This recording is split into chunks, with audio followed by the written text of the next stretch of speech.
Hello বন্ধুরা, take Bangla take চ্যানেলের পক্ষ থেকে আপনাদের সকলকে জানাই আন্তরিক শুভেচ্ছা ও ভালোবাসা। তো দেখুন বন্ধুরা, আমি যেমন দেখাবো যে একটা কাস্ট সার্টিফিকেটের জন্য অনলাইন ফর্ম ফিল আপ আপনারা কীভাবে করবেন। আপনাদের ক্যাফে থেকে একটা কাস্ট সার্টিফিকেটের জন্য অনলাইন সার্টিফিকেট যে অনলাইন আবেদনটা করতে হয়, অনলাইন থেকে ফর্মটা বের করতে হয়, তো সেটাই আজ আমি আপনাদের দেখাবো। এর জন্য দেখুন, আমি আমার কম্পিউটার থেকে গুগল ক্রোম ব্রাউজারটি ওপেন করে নিয়েছি।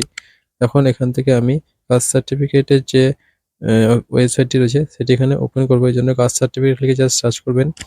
তো ওখানে কাস্ট সার্টিফিকেটকে সার্চ করার সাথে সাথে যে প্রথম লিঙ্কটা আপনাদের সামনে শো হবে, সেই লিঙ্কের উপর আপনারা ক্লিক করবেন। কাস্ট সার্টিফিকেটের উপর ক্লিক করলাম। ক্লিক করার সাথে সাথে দেখুন কাস্ট সার্টিফিকেটের যে home page, backward class welfare ডিপার্টমেন্টের যে হোম পেজ, সেটি এখানে এসে গেছে। তো এখানে দেখুন একটা অপশন রয়েছে উপরে, যে অ্যাপ্লিক্যান্ট। এই অ্যাপ্লিক্যান্ট অপশনের উপর আপনার কার্সারটা নিয়ে যাবেন এবং নিয়ে গিয়ে এখানে দেখুন প্রথম যে অপশনটি রয়েছে application for SC ST OBC, এই অপশনের উপর আপনারা ক্লিক করবেন। তো দেখুন এই অপশনে ক্লিক করার সাথে সাথে কাস্ট সার্টিফিকেটের যে ফর্মটি সেটি এখানে ওপেন হয়ে গেছে। তো এই টোটাল ফর্মটি এখন আপনাদেরকে ফিল আপ করতে হবে। তো দেখুন আমি আপনাদের দেখিয়ে দিচ্ছি কীভাবে আপনাদেরকে আপনাদের এই কাস্ট সার্টিফিকেটের জন্য অনলাইন ফর্ম ফিল আপ করবেন। তো দেখুন ফর্মটি ওপেন হওয়ার পর এখন আপনাকে কতগুলি অপশন এখন আপনাদেরকে এখানে ফিল আপ করতে হবে। তো চলুন একে একে আমি আপনাদেরকে দেখিয়ে দিচ্ছি কীভাবে আপনারা ফিল আপ করবেন। তো ভিডিওটি প্রথম থেকে শেষ পর্যন্ত দেখতে থাকুন, ভিডিওটি স্কিপ করবেন না, তাহলে অনেক কিছু মিস করে যাবেন। যেমন প্রথমে আপনাকে আপনাদের যে ডিস্ট্রিক্ট সেটি সিলেক্ট করে নিতে হবে। ডিস্ট্রিক্ট সিলেক্ট হয়ে গেলে এখান থেকে সাব ডিভিশন যেটি আপনাদের আছে সেটি সিলেক্ট করবেন। দেন আপনারা যদি মিউনিসিপ্যালিটি হন, তো মিউনিসিপ্যালিটি ব্লক এরিয়ার হয়ে থাকলে ব্লকটাকে এখান থেকে সিলেক্ট করে নেবেন। ব্লক সিলেক্ট হয়ে গেলে যে ওয়ার্ড বা জিপি অর্থাৎ আপনার যে গ্রাম পঞ্চায়েতটি আছে সেই গ্রাম পঞ্চায়েতটি এখান থেকে সিলেক্ট করবেন। এরপর দেখুন অপশান রয়েছে যে আপনারা কোন কাস্টের জন্য আবেদন করতে চাইছেন, এসসি এসটি না ওবিসি, যেটা হবে সেইটার উপরে জাস্ট টিকমার্ক করবেন। তো আমি ওবিসি করছি। তো দেখুন ওবিসি অপশানে এসে গেলে এখান থেকে দুটি অপশান আপনার শো হবে, ওবিসি এ এবং এসসি বি। তো আমি এখানে এসসি করছি, তো যদি এসসি অপশানটা সিলেক্ট করে নিলাম। এরপর যে আপনার সাবকাস্টটি রয়েছে সেই সাবকাস্টটি এখান থেকে আপনাকে সিলেকশন করে নিতে হবে। এই সিলেকশন অপশানে সার্চ করে এখান থেকে আপনি লিখে সার্চ করে নিতে পারেন। তো দেখুন আমি এখান থেকে সার্চ করে নিলাম, আমার যে কাজটি রয়েছে সেটি এখানে এন্টার করলাম এবং যে ক্যান্ডিডেটটি আপনি অ্যাপ্লাই করছেন তার যে ফার্স্ট নেম রয়েছে সেই ফার্স্ট নেমটি এখানে আপনাকে, অর্থাৎ ক্যান্ডিডেটের যে নাম সেই নামটি এখানে এন্টার করতে হবে। তো নেমের ঘরে ক্যান্ডিডেটের ফুল নামটি আপনি এখানে এন্টার করবেন।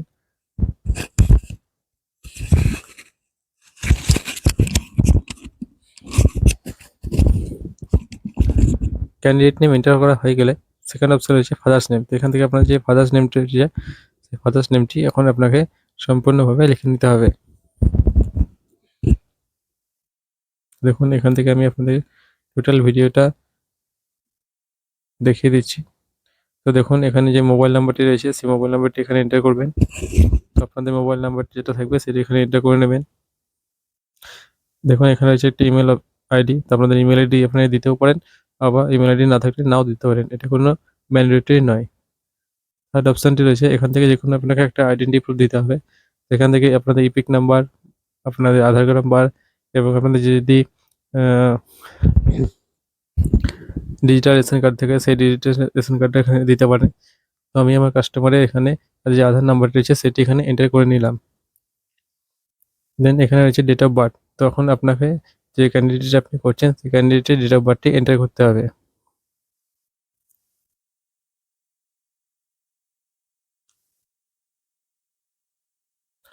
তো এখানে আপনি জাস্ট একবার এখানে ক্লিক করবেন। ক্লিক করার সাথে সাথে আপনার সামনে এরকম একটি ক্যালেন্ডার শো হবে। তো এখান থেকে ফার্স্ট আপনাকে যেটা করতে হবে, সে যে ক্যান্ডিডেটের ডেট অফ বার্থে যে ইয়ারটি রয়েছে সেই ইয়ারটি এখানে জাস্ট ক্লিক করবেন একবার। ইয়ারের অপশানে ঘরে ক্লিক করার সাথে সাথে আপনার সামনে যে ইয়ারটি হবে সেই ইয়ারটি এখানে সিলেক্ট করবেন। ক্যান্ডিডেটের ডেট অফ বার্থে যে ইয়ার থাকবে ফার্স্ট আপনার ইয়ারটা সিলেক্ট করবেন। দেন আপনার যে মান্থ রয়েছে সেই মান্থটি সিলেক্ট করবেন এবং সেই মান্থের যে ডেটটা রয়েছে সেই ডেটটি সিলেক্ট করবেন। তো ফার্স্ট ইয়ার, সেকেন্ড মান্থ এবং থার্ড ডেটটি সিলেক্ট করে এখানে ডেট অফ বার্থটি সিলেকশন করে নেবেন। তারপরে দেখুন অপশান রয়েছে প্লেস অফ বার্থ, যে ক্যান্ডিডেটে যে আপনি অ্যাপ্লাই করছেন সেই ক্যান্ডিডেট কোথা থেকে জন্মগ্রহণ করেছেন তার তথ্যটি এখানে দিতে হবে। তো প্রথমে রয়েছে স্টেট, ওয়েস্ট বেঙ্গল, তারপরে ডিস্ট্রিক্ট, তারপরে তার পুলিশ স্টেশন এবং তার ভিলেজ, অর্থাৎ যে ভিলেজ থেকে আপনি সেই জন্মগ্রহণ করছে সেই ভিলেজটা আপনাকে এন্টার করে নিতে হবে।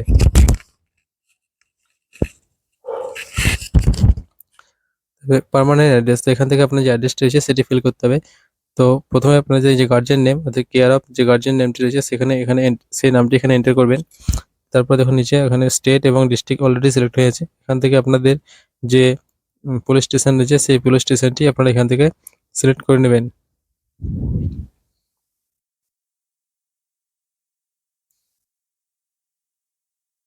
পুলিশ স্টেশন সিলেক্ট হয়ে গেলে এখানে যে আপনাদের গ্রাম পঞ্চায়েত রয়েছে সেই গ্রাম পঞ্চায়েতের নামটি এখানে এন্টার করবেন। ওয়ার্ডের ঘরে গ্রাম পঞ্চায়েতের নামটি এন্টার করে দেবেন জিপি করে।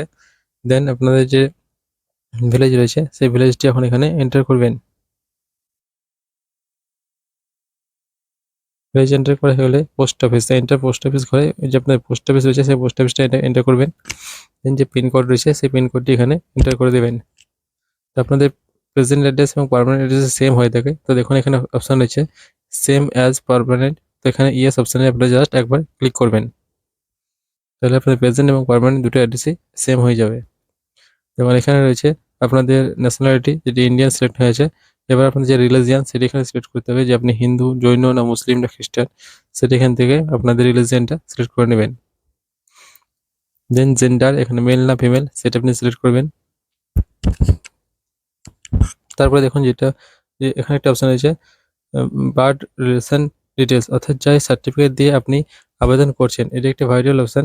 তো যে ক্যান্ডিডেটের আপনি আবেদন করছেন এবং যার রিলেশনশিপ এর মাধ্যমে করছেন সেই ক্যান্ডিডেটের যে কার্ড হোল্ডারটি রয়েছে, অর্থাৎ যার সার্টিফিকেট দিয়ে আপনি এই আবেদনটা করতে চাইছেন, সেই কার্ড হোল্ডারের যে সার্টিফিকেট রয়েছে সেই সার্টিফিকেটের যে নামের স্পেলিংটি রয়েছে সেম স্পেলিং এখানে এন্টার করবেন। তারপর যা তার কাস্ট সার্টিফিকেট যে কাস্ট সার্টিফিকেট নাম্বারটি রয়েছে সেই নাম্বারটি এখানে সেম ভাবে লিখে দেবেন। তো এই কাস্ট সার্টিফিকেট আপনাদের ঘরের কারো অর্থাৎ আপনাদের রিলেটিভ কারো হতে হবে, যেন আপনাদের রক্ত সম্পর্কে হয়ে থাকে। এটা আপনার বাবার হতে পারে, আপনার কাকা, দাদা, ভাই, বোন, আপনার পিসিমা, যে কোনো হতে পারে, যেটা আপনাদের রক্ত সম্পর্কে হলেই হবে। এবং এখানে যে কাস্ট সার্টিফিকেটটির যে ইস্যু ডেট রয়েছে সেই ইস্যু ডেটটি এখন আপনাকে এন্টার করতে হবে। কাস্ট সার্টিফিকেটটি কত তারিখে এবং কোন সালে কাস্ট সার্টিফিকেটটি ইস্যু হয়েছে। দেখুন এখানে রয়েছে রিলেশন উইথ অ্যাপ্লিক্যান্ট, অর্থাৎ যার সার্টিফিকেট দিয়ে আপনি আবেদন করছেন সেই সার্টিফিকেটে আপনার কে হয় সেই সম্পর্কটা এখন আপনাকে এখানে এন্টার করতে হবে। যদি ফাদার হয় তো দেখুন এখানে ফাদার আছে, যদি আপনার ভাইজি হয় তাহলে নেফিউ, নাইস হতে ভাইজি হলে নাইস, ভাইপো হলে নেফিউ, পার্সোনাল আঙ্কেল। তো এখানে রিয়াল ব্রাদার, রিয়াল সিস্টার, তো যেটাই হবে সেই রিলেশনশিপটা আপনার এখানে এন্টার করবেন। যদি এখানে এইগুলোর মধ্যে কোনোটাই না হয় তাহলে আদার অপশনটি সিলেক্ট করবেন এবং নিচের যে একটি ফাঁকা বক্স রয়েছে সেই ফাঁকা বক্সে সেই ক্যান্ডিডেটের সঙ্গে আপনার যে সম্পর্কটি হবে সেই সম্পর্কটি এখানে রেখে দেবেন। তো দেখুন এখান থেকে আমি বাদারটা লিখে নিলাম এবং এই যে সার্টিফিকেটটা কোথা থেকে ইস্যু হয়েছে সেই ইস্যু অথরিটি অর্থাৎ সিলেকশন দ্য লিস্ট, এখান থেকে আপনাদের যে অথরিটি আছে সেই অথরিটির কোথা থেকে ইস্যু হয়েছে সেটা আপনাকে এখানে সিলেকশন করে নিতে হবে। তারপরে দেখুন এখানে একটা অপশন রয়েছে ডিটেলস অফ রেফারেন্স, অর্থাৎ এখানে আপনাকে দুজন রেফারেন্সের নাম লিখতে হবে যারা আপনাকে চিনে, অর্থাৎ আপনার প্রতিবেশী দুজন রেফারেন্সের নাম এখানে আপনাকে এন্টার করতে হবে।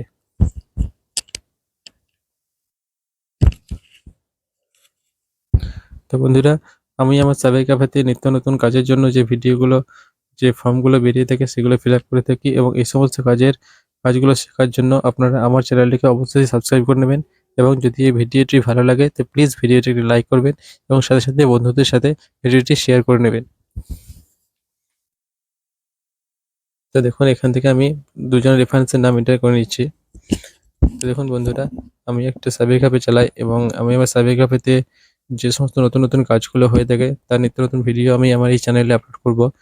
তো এই ভিডিওগুলো যদি আপনারা দেখতে চান এবং এবং আপনারা যদি নতুন হয়ে থাকেন এবং কাজ শিখতে চান তো অবশ্যই আপনারা আমার এই চ্যানেলটিকে সাবস্ক্রাইব করে রাখবেন। তো দেখুন বন্ধুরা, আমি এখানে যে টোটাল ফর্মটি রয়েছে, যে অপশানগুলো রয়েছে সমস্ত কিছু ফিল আপ করে নিয়েছি। তো দেখুন সমস্ত কিছু ফিল আপ হয়ে নিচে একটি অপশান রয়েছে যেখানে লেখা আছে সেভ অ্যান্ড কন্টিনিউ। তো এই সেভ অ্যান্ড কন্টিনিউর উপর এখন আমরা ক্লিক করব। সেভ অ্যান্ড কন্টিনিউ ক্লিক করার সাথে দেখুন এখানে দেখিয়ে দিয়েছে thank you application save successfully. তো আপনি যে ফর্মটি ফিল আপ করেন সেটা এখন সেভ হয়ে গেছে। এখন আপনার যেটা করতে হবে এখান থেকে ক্যান্ডিডেটের যে ফটো রয়েছে সেই ফটোটি এখানে আপলোড করতে হবে। তো চুজ ফাইলে গিয়ে এখানে ফটোটা সিলেক্ট করে নিলাম, ফটোটা সিলেক্ট করার সাথে সাথে ফটোটা এসে গেছে। এখন আমরা এখানে সাবমিট অপশানে ক্লিক করলাম। তো সাবমিট অপশানে ক্লিক করার সাথে সাথে আপনার ফর্মটি সেটি ফিল আপ হয়ে গেছে। তো দেখুন আমি ফর্মটি এখন প্রিন্ট করে নেব। তো এর জন্য দেখুন এই ক্যান্ডিডেটের যে ফর্মটি ফিল আপ করার তার আগে থেকে ফর্মটি ফিল আপ হয়েছিল। তো এখন আমরা এই ফর্মটিকে রিপ্রিন্ট অপশানে গিয়ে এন্টার করলাম তার অ্যাপ্লিকেশন নাম্বারটি এবং তার ডেট অফ বার্থটি এখানে এন্টার করে জাস্ট এখানে সার্চ অপশানের উপর আমরা ক্লিক করব। তো সার্চ অপশানে ক্লিক করার সাথে সাথে তার যে ফর্মটি সেখানে শো হয়ে গেছে, দেখুন ভিউ অ্যাপ্লিকেশনের উপর ক্লিক করার সাথে সাথে এবার যে ফর্ম সেই ফর্মটি এখানে শো হয়ে গেছে। তো দেখুন বন্ধুরা, এইভাবে আপনারা আপনাদের ক্যাফেতে যে কোনো কাস্টমারের জন্য এসসি এসটি ওবিসি যেটাই হোক না কেন তাদের যে ফর্ম অর্থাৎ সার্টিফিকেট তৈরি করার জন্য যে ফর্মটি হয় সেই ফর্মটি আপনারা ফিল আপ করে নিতে পারেন। তো বন্ধুরা, এতক্ষণ সময় ধরে মনোযোগ দিয়ে এই ভিডিওটি আপনাদের দেখার জন্য আমাদের তরফ থেকে আপনাদের সকলকে জানাই